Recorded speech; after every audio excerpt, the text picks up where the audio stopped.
नमस्कार, जय श्री राम। मैं दीपेंद्र तिवारी, ज्योतिषाचार, आप सभी का स्वागत है हमारे इस यूट्यूब चैनल होरा शास्त्र एस्ट्रोलॉजी में। मित्रों, जैसा कि आप जानते हैं, भगवान सूर्य नारायण उत्तरायण हो चुके हैं। 14 जनवरी 2023 की रात्रि 8:45 को भगवान सूर्य नारायण मकर राशि में गोचर कर गए हैं। शास्त्रों में कहा गया है, जब सूर्य नारायण मकर राशि में गोचर कर जाएं तो उसी समय सूर्य उत्तरायण हो जाते हैं, अर्थात देवताओं का दिन प्रारंभ हो जाता है।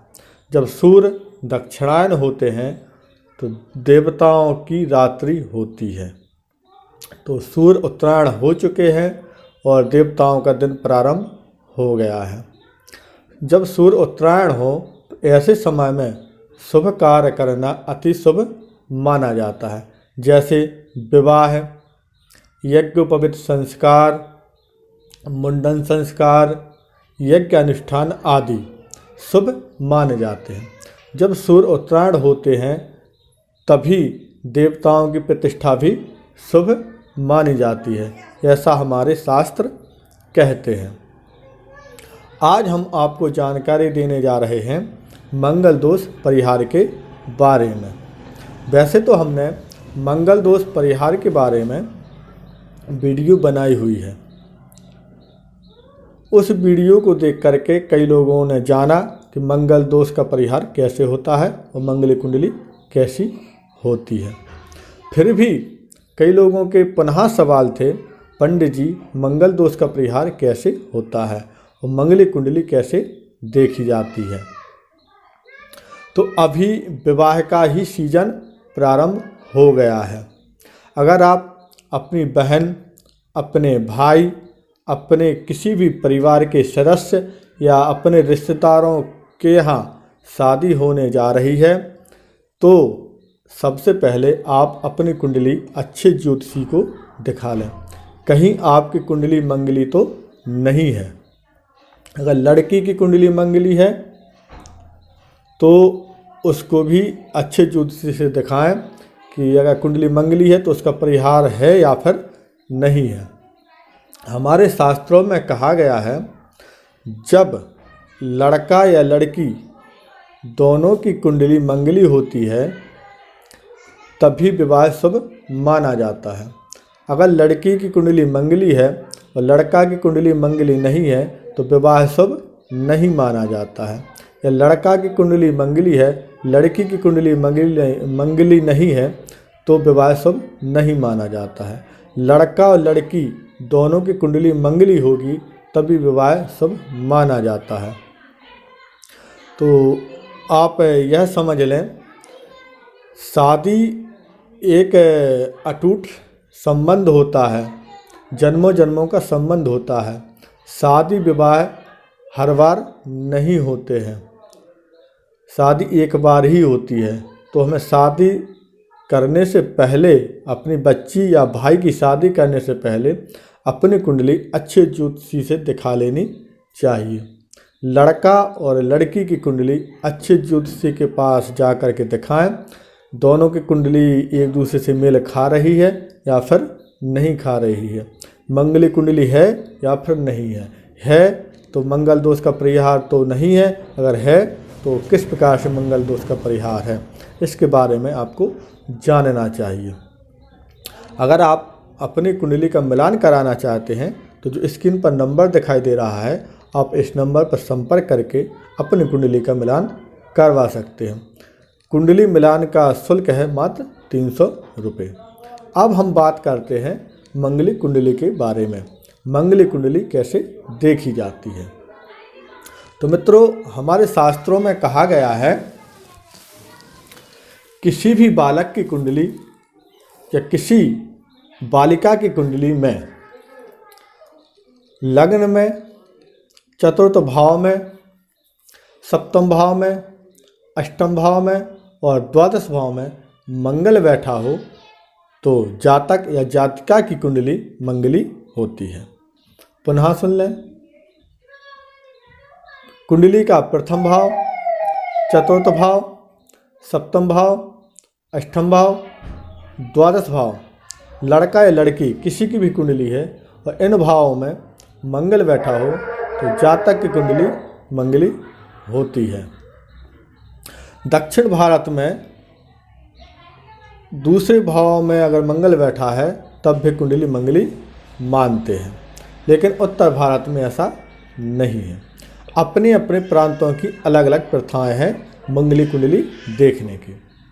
अब मंगल दोष का परिहार कैसे होता है इसके बारे में भी आप विस्तार से समझ लें। हमारे पास एक पुस्तक है, इस पुस्तक का नाम है फलित ज्योतिष सिद्धांत।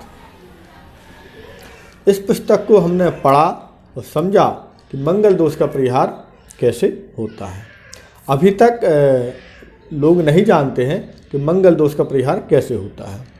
अगर आपकी कुंडली में मंगल सप्तम भाव में है या फिर अष्टम भाव में है, द्वादश भाव में है, लग्न में है, चतुर्थ भाव में है, तो हर ब्राह्मण यही कह देता है कि आपकी कुंडली मंगली है और आप परेशान हो जाते हैं और आप ऐसी लड़की की खोज करते हैं कि जिसकी कुंडली मंगली हो, तो इससे आपकी उम्र भी बहुत हो जाती है और शादी में दिक्कतें आ जाती हैं। तो अब आपको समझना चाहिए कि मंगल दोष का परिहार कैसे होता है। तो इस पुस्तक के अनुसार जो हम पुस्तक आपके समक्ष रख रहे हैं, इस पुस्तक का जो सूत्र है हम आपके समक्ष रख रहे हैं, यह कोई छोटे मोटे ज्योतिषी के हाथ से लिखी हुई पुस्तक नहीं है। यह गोल्ड मेडलिस्ट हैं। इस पुस्तक के लेखक हैं आचार्य दिलीप कुमार, जो दिल्ली यूनिवर्सिटी में पढ़ाते हैं। उनके द्वारा लिखित पुस्तक है, उसी में लिखा हुआ है मंगल दोष परिहार कैसे होता है। अब आप पुनः इसको ध्यान से सुने। मेष लग्न में मंगल लग्न में ही स्थित हो तो मंगल दोष का परिहार हो जाता है। दूसरा, मकर लग्न में द्वादश भाव में धनु राशि में मंगल स्थित हो तो मंगल दोष का परिहार हो जाता है। सिंह लग्न में चतुर्थ भाव में वृश्चिक राशि में मंगल स्थित हो तो मंगल दोष का परिहार हो जाता है। कर्क लग्न में सप्तम भाव में मंगल अपनी उच्च राशि मकर राशि में स्थित हो तो मंगल दोष का परिहार हो जाता है। इसको पुनः सुन लें। कर्क लग्न में सप्तम भाव में मंगल अपनी उच्च राशि मकर में स्थित हो तो मंगल दोष का परिहार हो जाता है। पांचवा है, धनु लग्न में अष्टम भाव में मंगल अपनी नीच राशि कर्क में स्थित हो तो मंगल दोष का परिहार हो जाता है। अगला है, जिन भावों में मंगल स्थित हो दूसरे की कुंडली में यदि उसी भाव में पाप ग्रह सूर्य, शनि, राहु, केतु या मंगल स्थित हो तो मंगल दोष का परिहार हो जाता है। इसको इस तरह से समझें। मान लीजिए आप वर हैं और आपकी कुंडली में मंगल 1, 4, 7, 8, 12 भाव में मंगल है और आपकी कुंडली मंगली है और आप जिस लड़की से शादी करना चाहते हैं उसकी कुंडली मंगली नहीं है और उसकी कुंडली में उन्हीं भाव में यानी प्रथम, चतुर्थ, सप्तम, अष्टम, द्वादश भाव में सूर्य, शनि, राहु, केतु या फिर मंगल बैठे हों तो मंगल दोष का परिहार हो जाता है। अगला है, सप्तम भाव में स्थित हो तो मंगल दोष का परिहार हो जाता है।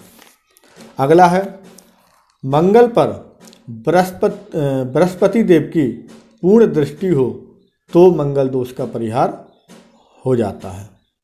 अगला है, केंद्र और त्रिकोण में केवल सभी शुभ ग्रह हों तथा सभी अशुभ ग्रह तीसरा भाव में 3, 6, 11 भाव में हो तो मंगल दोष का परिहार हो जाता है। लेकिन यदि मंगली का विवाह मंगली से होता है तो अति शुभकारी होता है। तो मित्रों, यह है मंगल दोष परिहार के कुछ सूत्र जो इस पुस्तक में दिए फलित ज्योतिष सिद्धांत। और अगर आप पंचांग देखेंगे, किन्हीं किन्हीं पंचांगों में भी मंगल दोष के परिहार लिखे होते हैं। आप उसके माध्यम से भी जान सकते हैं कि आपकी कुंडली का जो आपकी कुंडली मंगली है उसका परिहार हो रहा है कि नहीं हो रहा है। तो मित्रों, हमने आपको बताया कि मंगली कुंडली कैसे देखी जाती है, मंगल दोष का परिहार कैसे होता है। तो आप किसी की भी शादी कर रहे हैं या आपके परिवार में किसी की शादी हो रही है या रिश्तेदारों के यहाँ किसी की भी शादी हो रही है, तो आप उनको सलाह दें, लड़का और लड़की की कुंडली किसी अच्छे ज्योतिषी को दिखाएं, यानी कुंडली का मिलान करवाएं। कुंडली का मिलान कराने का मतलब होता है कि एक दूसरे के ग्रहों को परस्पर मेल खा जाना। जैसे एक दूसरे के स्वभाव में मेल आ जाना, संतान योग है कि नहीं है, लड़का या लड़की की आयु कितनी है, लड़का या लड़की को धन कितना है, शिक्षा कितनी है, पुत्र संतान योग कितने हैं, ये सब कुंडली मिलान के समय पता चल जाता है। अगर आप अच्छे से कुंडली मिलान कराएंगे तो आपको अच्छे ज्योतिषी की ज़रूरत पड़ेगी। अगर आप केवल औपचारिकता निभाएंगे तो आप किसी के पास जा कर के भी कुंडली मिलान करवा सकते हैं। कुंडली मिलान में ज़्यादा कुछ थोड़ी होता है, गुण मिलान कर दिया, तारीख निकाल दी कि इतने तारीख को विवाह शुभ है, तो यह कुंडली मिलान नहीं होता है। कुंडली मिलान का मतलब होता है दोनों की कुंडली को एक दूसरे में परस्पर मेल मिलाना, कि दोनों का स्वभाव मेल कर रहा है कि नहीं कर रहा है, यह होता है कुंडली मिलान। तो हमें पूर्ण विश्वास है आपको समझ में आ गया होगा कि मंगल दोष का परिहार कैसे होता है। अगर आप अपनी कुंडली या अपने परिवार के किसी भी सदस्य की कुंडली का मिलान कराना चाहते हैं तो जो स्क्रीन पर नंबर दिखाई दे रहा है, आप हमसे संपर्क करके कुंडली का मिलान करवा सकते हैं। कुंडली मिलान का शुल्क है मात्र 300 रुपये। कुंडली विश्लेषण करवाना चाहते हैं, किसी भी प्रकार के यज्ञ अनुष्ठान कराना चाहते हैं, तब भी आप हमसे संपर्क कर सकते हैं। कुंडली मिलान का शुल्क 300 रुपये और कुंडली विश्लेषण का भी शुल्क 300 रुपये है। तो मित्रों, हमें पूर्ण विश्वास है आपको यह जानकारी पसंद आई होगी। अगर आप हमारे चैनल पर नए हैं तो वीडियो को लाइक करें, वीडियो को शेयर करें और हमारे चैनल को सब्सक्राइब जरूर करें। मिलते हैं अगली वीडियो में ज्योतिष संबंधित जानकारी के साथ। तब तक के लिए जय श्री राम।